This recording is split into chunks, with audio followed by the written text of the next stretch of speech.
I, 18, have a 2-year-old daughter who lives with me and her father, 18, but spends 2 daytimes a week with my mom so that I can run errands, such as going to the doctors, doing the food shopping, cleaning the house, etc., and because my mom loves to spend time with my daughter. My 27-year-old sister was visiting my mom's house for the week from out of town. My sister and I have never really got on. When I got pregnant she thought it was the worst thing ever and insists that children ruin your life and thinks I forced my daughter on my mom, despite my mom saying otherwise. So, when I went to drop my daughter off with my mother at around 11 a.m. like usual, I was shocked to find my sister there alone. I asked her where my mom was and she said my mother had gone to the shop and would be home within a few minutes. My sister has always been very dismissive of me, she hates talking to me and will do anything to shorten the conversation, which is why I think this happened. I huffed because I was catching the bus into town to go to the doctor's and it left in a few minutes. My sister rolled her eyes.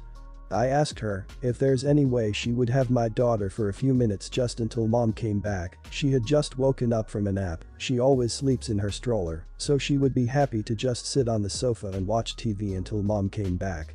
My sister said absolutely not, I hate children and I don't feel comfortable being alone with her. Now, I completely understood this and I think she was very clear in saying she didn't want to.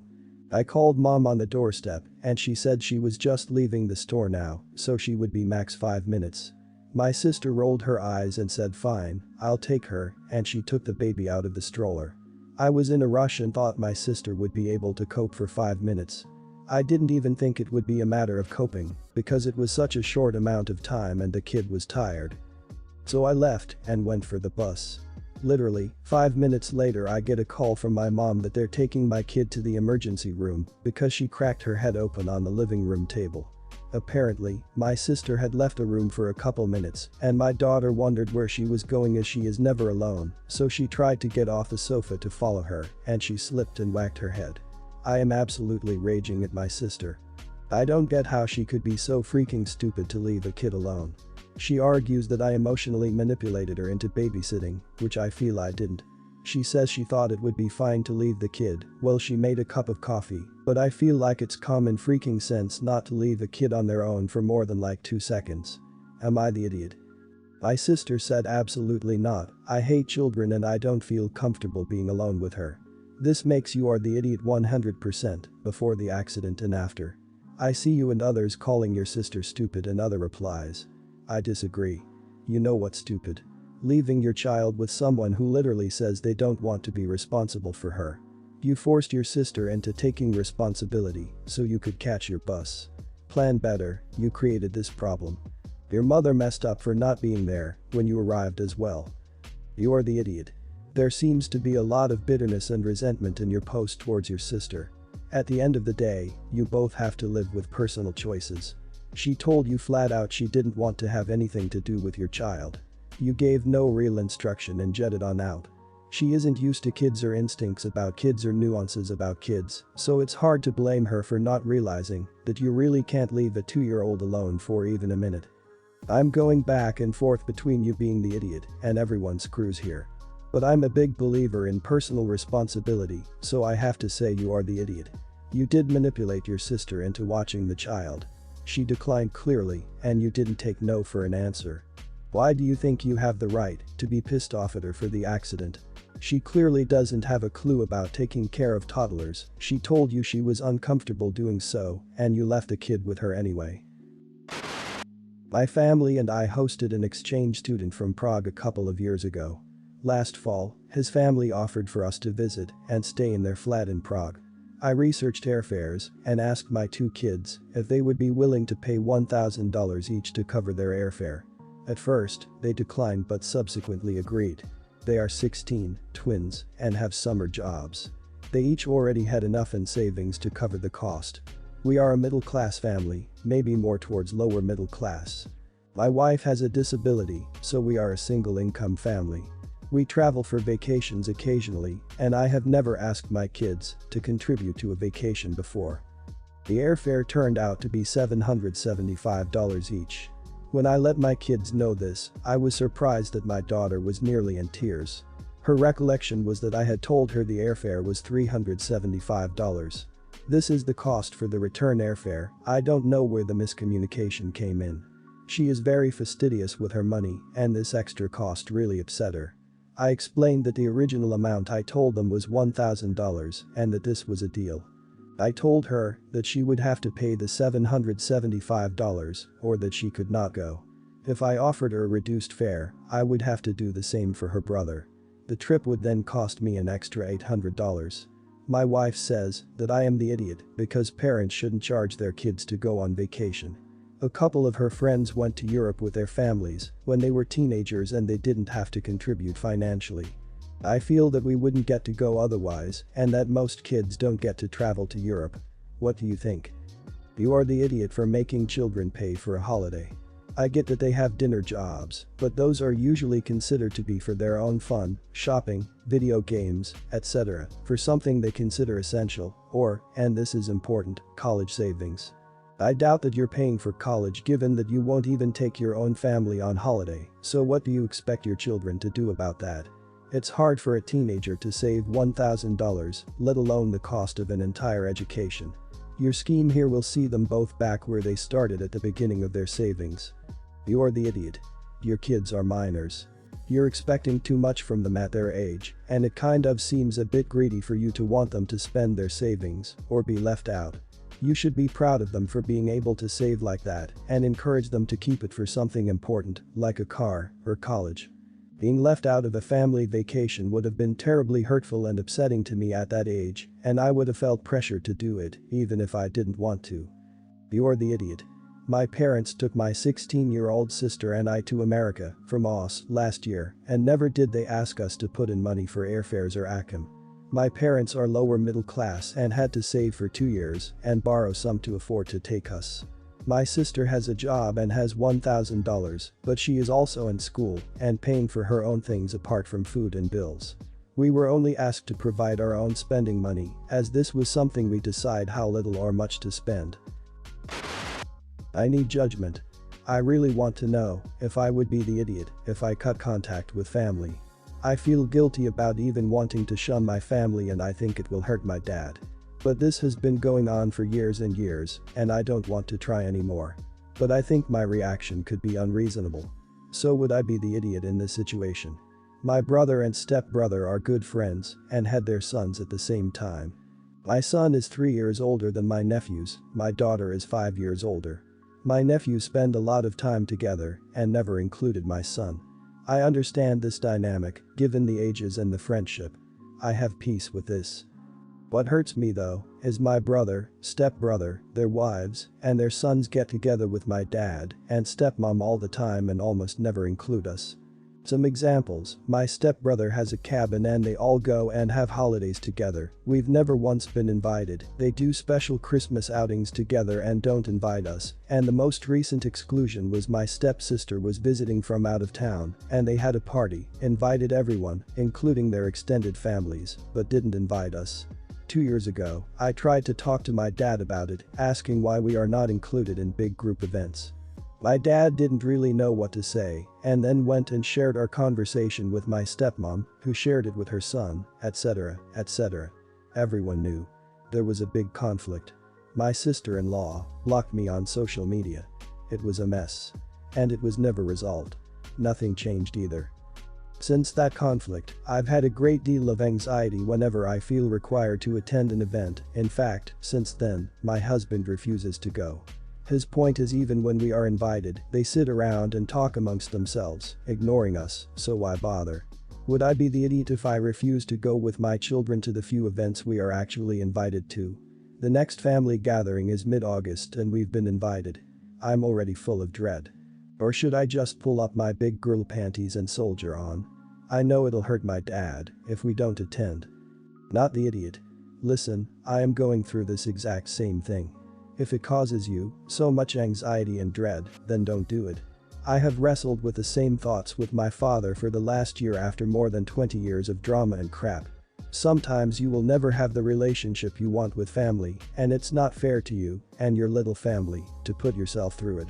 Sometimes, even though it hurts like hell, you gotta let them go. Maybe try and do things with just your dad and none of the steps. Good luck, my friend. Not the idiot. You say your dad will be hurt if you don't attend, but he plainly doesn't care that he's hurting you. Instead, when you let him know, he couldn't justify himself and decided to blab about it, which made the situation even worse. And I'm guessing he didn't have the spine to own up to that either. I think you should skip the August gathering. If your dad really misses you, then maybe he'll finally make a damn effort once you've made plain you're no longer accepting your family's excluding you. Not the idiot. You shouldn't be worried about your dad being hurt, you sound be worrying why your dad hasn't been including you and your family. That is just cruel and spiteful. He should be standing to for you. Drop the rope with him. I know you are hurt and upset, but you need to stop jazzing people who don't want to spend time with you. If your dad wants to see you, he can come to you. Don't bother with any family events in the future. In fact, when there is one on, go and have a lovely day with your family. My across the street neighbors, like directly across the street, straight view down, have a dog, we don't. My kids, 15 and 13, love it and go over to play with it occasionally. My daughter also watches the neighbors' kids occasionally. When the neighbors had their last dog, my kids would watch him, take him for walks, etc. while they were on vacation. Then that one passed, and they got a new dog. This time, they were having someone else walk the dog, but asked our kids to come by and feed her and collect their mail. My kids were doing so, but then asked if they could sleep at the house. They said they just wanted to crash in the living room with the dog, watch a movie, etc. After dinner, I sent them over. Since no one was going to be home, I didn't see an issue. I told them to leave everything as they found it, not to go through people's things, etc. They had their cell phones and I trusted them to be fine over there. I think they just wanted to feel grown up for a night. About 2 hours after they went over there, I got a text from my neighbor. Our kids' names still at the house. Yeah, why? We have a Nest camera set up. You guys have a TV at home, don't you?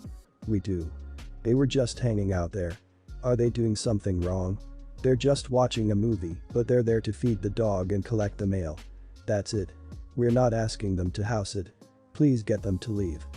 So, I texted my kids to come home, saying that they had to come home. They did straight away. I explained what the neighbor said and they understood. When the neighbor came home, they collected the key and told the kids not to do that again. In private, they told me I shouldn't have allowed that. I apologized, but they seemed really pissed that I allowed it. Was I being an idiot here? You're the idiot. What the hell? Just because they asked them to collect the mail and walk the dog doesn't mean that you can use their place as a hotel. I mean, if this was your best friend and the kid stayed there regularly, then maybe I could understand your reasoning, but it still wouldn't be okay without their permission. First, there's the risk of them breaking or damaging the property, and then there's the liability to the neighbors if something should happen while the kids were there. What the actual hell were you thinking, OP? You're the idiot. A little. Initially. Generally speaking, it's probably a bad idea to just give 2 kids free reign of someone else's house. I get that you trust these kids, and it sounds like they are trustworthy, but the neighbors can't know that for sure, and I know I'd be extremely uncomfortable if people who I asked to collect my mail or feed my pets were just loitering around my house. But it sounds like overall it was a really small thing, and everyone handled the aftermath as well as can be expected. Live and learn and all that. Yikes, you are the idiot. Wow, this just shows such a lack of respect for personal space and boundaries. This was a great way for your kids to learn a bit more about responsibility after being entrusted to look after someone's home, but instead, you found a way to turn it into a negative and show them disregard for others' personal space. You literally encourage them to take advantage of your neighbor's trust, and you still have to ask if you were in the wrong. I'm happy your neighbors busted them, at least there's a chance your kids now know what they were doing was wrong. My 8-year-old daughter is a type 1 diabetic. She started day camp last week. I always go and meet with a nurse and any other members of the medical team when she does things like this to be sure they understand T1D management. They have a no phone rule. I explained that my daughter needs a cell phone on her so she can let me know her levels so I can record them and catch any warning signs early. They say she can use the phones in their building. I tell them fine, but if she needs to use the phone to call me that it is a no questions asked situation and that I need to be able to get through to her at any and all times. They say that's fine. Their first check time comes and goes, no call.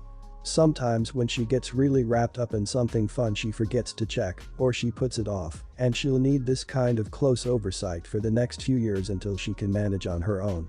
I call the camp to be sure she has checked her blood sugar in the presence of a member of their medical team, as discussed at length. I called and couldn't get through to her. Called the nurse, went straight to voicemail. I had to leave work and drive down there. Daughter said she tried to call me and wasn't allowed to. I spoke to the counselor who wouldn't let her call me and she said she seemed fine. I thought she was only supposed to call you if she was having diabetes. Me. She always has diabetes. Counselor, well, she looked fine. So that was my final straw. I took her home for the day, bought a phone that calls me, my husband, and 911 only. No internet or games. Told the camp director in light of what happened yesterday, she's going to be keeping it in her bag at all times. It was also way easier than her having to return to the main building every time she finished a game of soccer or was about to eat a snack. The camp director said she couldn't have the phone. I said since her counselors clearly don't understand what diabetes is, I need to be in contact with her to know she is working with a medical team and managing it properly. They said she couldn't stay there with the phone. I said fine. I want my money back. They said camp is to get away from phones and they wouldn't apologize or refund me for enforcing their rules and abiding by their philosophy. I offered to get a doctor's note for the phone. They say kids in the 70s manage their diabetes without a personal phone, so can your daughter. Rather than poke one of the dozen holes available in that argument, I just take my kid and go. The camp was expensive and you pay for each session in advance. I had a lawyer friend write an official sounding letter and I got my refund. Other parents are saying I should have worked harder to come to some kind of middle ground with the staff and not forced a refund. I don't think I'd do anything differently because my child's health is priority one. But I did only take one meeting before deciding, so am I the idiot? Not the idiot. Kids with illnesses have different needs and should be treated accordingly. The only thing those camp counselors achieved was making your daughter feel weird for having T1D. You tried to come to a solution that would not be an actual problem with a no-internet phone. It's honestly kind of freaked up that they wouldn't try to accommodate a little kid with health issues. I would have wanted a refund as well. At least like this, you have that money to do some activities with your daughter. Not the idiot. Your child's health is paramount, always. If you were being an overreacting and overly concerned parent, which I don't think you were, that would be one thing. Diabetes in an 8-year-old is different. There were a lot of things they didn't have in the 70s, like seatbelts, defibrillators, and LASIK surgery. Guess what? We progressed, and now we include the new technology in our daily lives. They're ridiculous for not updating their rules to accommodate something as serious as your concerns about your child's serious medical issue. Not the idiot. I'm a nurse with experience in peds and diabetics, you absolutely did the right thing. These camp officials obviously have no understanding of diabetes and should not be in charge of children with this lack of caring and understanding. She looked fine is a bullcrap argument from bullcrap people. You did attempt to find the middle ground and they are the ones in the wrong.